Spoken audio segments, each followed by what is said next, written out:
Welcome everyone, thanks for clicking on the link. I'd first like to do a shout out to ChildWorks Child's Play who have provided me with some of the games. Today I'd like to introduce a game called Fishing for Feelings. This game is designed for children ages 5 to 11 and is played like the game Go Fish except for exploring different feelings. This game comes with two 50-card decks. Each deck contains colorful fish illustrations and an open-ended question. One deck for grades K to 2, ages 5 to 8, and one for grades 3 to 5, ages 8 to 11. The key difference being the level of the language illustrated on the card.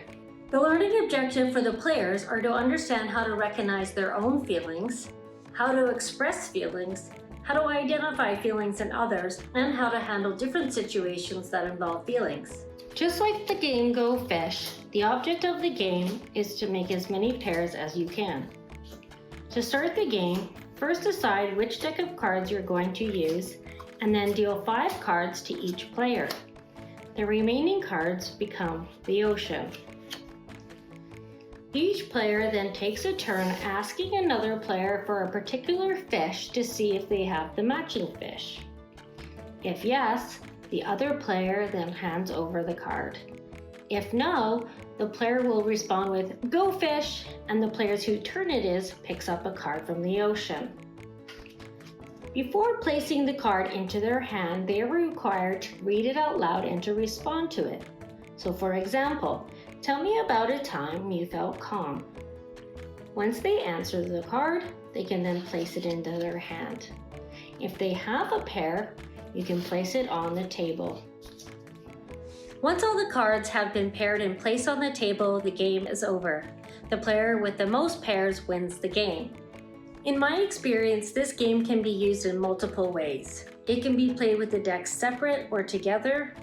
It can be played with individuals, groups, or with families, as well as I've also seen it to be a great tool for parents who want to engage their families into connection and communication. What I like about this game is that most individuals know the game Go Fish, so it's pretty easy to introduce and explain. There aren't any complex rules or directions, and so it makes it a fun way to engage into a conversation with a wide age range of individuals about feelings.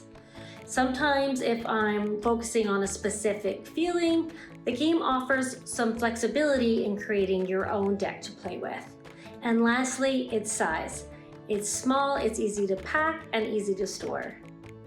Thanks again for clicking on this video.